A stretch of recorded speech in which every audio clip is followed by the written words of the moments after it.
আসসালামু আলাইকুম। মানবতার তরে আমরা আবারও আপনাদের দুয়ারে। মূলত আপনারা জানেন যে আমরা খানাইঘাটের যারা প্রিন্স মিডিয়া আছে, আমার উমর টিভি হোক বা আধুনিক টিভি যারা হোক, আমরা সব সময় মানবিক কাজে সব সময় আপনাদের সঙ্গে থাকি। এই মুহূর্তে আমি আছি আমরা খানাইঘাট উপজেলার ২ নং লক্ষ্মীপুর সাদ ইউনিয়নের বাদশার বাজারের সনাতন পুঞ্জির বর্তমানে আপনারা আমার পিছনে দেখিতরা একটা আশ্রয় কেন্দ্রের সামনে। আমরার এক ভাই তানোর একটা ছেলে মাত্র 4 বছর বয়স স্বাভাবিকভাবে রোগ হয়েছিল। রোগ হওয়ার পরে খানাইঘাট স্বাস্থ্য কমপ্লেক্সে যাওয়া হয়েছে। পরবর্তীতে খানাইঘাট স্বাস্থ্য কমপ্লেক্সের ডাক্তার হলে কইছেন যে আপনারা দ্রুত ছেলের লইয়া সিলেট দরকার। সিলেট যাওয়ার পরে প্রথমত রোগীর ছোট্ট এই সন্তানের ক্যান্সার রোগ ধরা পড়ছে। প্রথম দিকে বাবায় তানোর সহায় সম্পত্তি যা আছে বরং তানোর গড়ের ফার্নিচার সহ বিক্রয় করিয়া ছেলের চিকিৎসা চালাইছেন। আপনারা জানেন যে যারাও এই ধরনের আশ্রয় কেন্দ্রে বসবাস করেন মূলত তারা সহায় সম্পত্তি বলতে কিচ্ছু থাকে না। যাদের সহায় সম্পত্তি নাই তাদের জন্য এই ধরনের আশ্রয় কেন্দ্র এগুলা। তাছাড়াও তানোর এলাকার বা তানোর যারা আত্মীয় স্বজন সবে মিলিয়া তার চিকিৎসা চালাইছে, মোটামুটি যে খরচটা যেটা লাগে এটা বহন করছেন। কিন্তু বর্তমানে আর ভাবে এই যে ছেলের প্রাণ বাঁচাইতে বা চিকিৎসা চালাইতে বর্তমানে আরো অনেক টাকার প্রয়োজন হয়, কিন্তু এই টাকাটা বর্তমানে তানোর পক্ষে জোগাড় করা সম্ভব নয়। যার কারণে তাই আমরা লগে যোগাযোগ করছেন এবং আমরা তানোর লিয়ে আপনি তোর দরবার হাজির হয়েছি। আমরা এই আশা রাখি যে আমরা খানাইঘাট সিলেটর জকিগঞ্জ বা যারা আমরা এই ভিডিও গুলা দেখেন মানবিক অনেক মানুষ আছেন। আপনারা যদি আমরা এই ছোট্ট একটা ছিল মাত্র 4 বছরের শিশু, এখনো আজকের শিশু আগামী দিনের ভবিষ্যৎ আমরা যেটা হই, শিশুর জন্মের পরে হে এখনো কইতে পারে না, হে তো বুঝেরই না যে তার কিতা হয়েছে। কিন্তু আপনারা এখানে দেখিতে যে এলাকার অনেক মুরব্বিয়ান আইসেন, তারাও আইসেন যে যাতে আপনারা তারা দেখিয়া এবং আমরা দেখিয়া এই শিশুটার প্রতি একটুটা মানবিকতা দেখাইয়া সাহায্য করতা। যার কারণে আমরা আজকে এই মুহূর্তে আছি আমরা বাসার বাজারের সনাতন পঞ্জিত। আপনারা যারা ভিডিওটা দেখবা আমরা হইলেও আপনি তোর গেছে করো জুড়ে অনুরোধ করলাম যে ভিডিওটা শেয়ার করবা। আপনি যদি সাহায্য সহযোগিতা নাও করতে পারেন তা আল্লাহর ওয়াস্তে একটা শেয়ার করবা, হয়তো বা আপনার শেয়ারের কারণে অন্য একজনের ভিডিওটা দেখিয়া হয়তো বা তার মন তাকিয়া যদি মায়া লাগে বা 10 টাকা 5 টাকা দিয়ে আপনারা যারাও সাহায্য সহযোগিতা করবা আমরা তার ব্যক্তিগত পারিবারিক বিকাশ অ্যাকাউন্টের নাম্বার দিয়ে দেবো। যদি আপনারা সাহায্য করেন আর আপনারা এই যে উদার মন মানসিকতা যদি একটুটা পরিচয় দেন, হয়তো বা শিশুটা আবার তার জীবনের নতুন জীবন ফিরিয়ে পাইব। আর আমরা চাই যে পৃথিবীর সবাই বাসুক, দিন শেষে আমরা সবাই মানুষ, আমরা একে অপরের পাশে না দাঁড়াইলে কিভাবে এই পৃথিবীর মানবতা চলছে। আসসালামু আলাইকুম।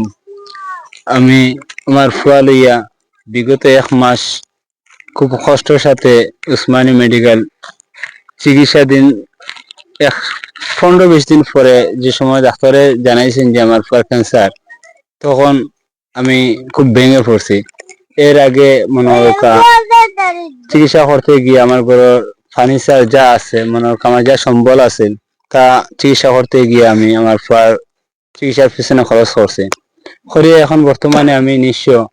ডাক্তার সাহেব বলছেন যে ঢাকা ক্যান্সার হাসপাতালে আমি বিশেষজ্ঞ দ্বারা চিকিৎসা হয়, অন্য লইয়া যাওয়ার পরামর্শ দিচ্ছেন আমার। কইছেন যত দ্রুত পারি লইয়া দিতাম। এখন আমার আর্থিক অবস্থা এত করুণ হয়েছে যে কোনো কিছু নেই। আমার ফার্নিচার শেষেও আমি চিকিৎসায় আটকে গেছিলাম। ও বাসাবাজার এলাকার মানুষে আমারে সাহায্য কিছু করছেন, করার কারণে আমি বাচ্চা নিয়ে ঘর পর্যন্ত আইছি। আমার বাচ্চাটা নিয়ে আমি খুব কষ্টে আছি। বাচ্চার মার খান্দন এবং বাচ্চার খান্দা, আমি বর্তমানে খুব কঠিন পরিস্থিতি পার করি। আল্লাহ পাক আমারে মনে ধৈর্য ধরা শক্তি দিতে, আর আপনারা যদি সাহায্য তোরা পাই তা আপনারা সাহায্যের কারণে আমার বাচ্চাই যদি মনে নতুন জীবন ফিরে পায়, তা আপনারা আছে আমি কৃতজ্ঞতা হবো।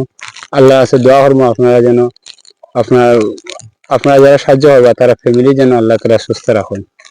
আল মুসলিমিন প্রত্যেক মুসলমানের ভাই, এই ভাই হিসাবে আমরা ও বাচ্চারা সাহায্য করলে ও বাচ্চারা সুস্থ হইতে খাই আল্লাহর কাছে আমরা হয়তো এখন সবার লাগে হইতাম পারে। আমরা যারা পারি এরা মনে করো কিছু সাহায্য সহায়তা করলাম, আর যারা পারি না এরা লাইক কমেন্ট করলে অন্য দেখি আমরা একটু হেল্প দিতে পারে। ডাক্তারের পরামর্শ ব্যাপারে দেখা যায় যে ক্যান্সার হয়ে গেছে, তাহলে আমরা ডাক্তার ক্যান্সার ভুলিয়া আইয়া মানুষের কাছে সাহায্য চাইছি, চাইয়া কিছুটা পয়সা নিয়ে দিছি। এই পয়সার দ্বারা মানে ওরা খাবার আইছে না। পরবর্তীতে দেখা যায় যে রক্ত ডেইলি লাগে এই বাচ্চার, তো রক্ত কোথায় পাওয়া যায়, ও মানুষের কাছে সাহায্য তুলিয়া রক্ত ব্যাগ দিয়া এর পরবর্তীতে সুজন বাইরের অস্তিত্ব নাই কারণে বিদায় আইসিন বাড়িতে। তখন আপনারা সাহায্য করেন বা মোবাইলে ওটা লাইক দেন, তাহলে বাচ্চাটা সুস্থ থাকবো।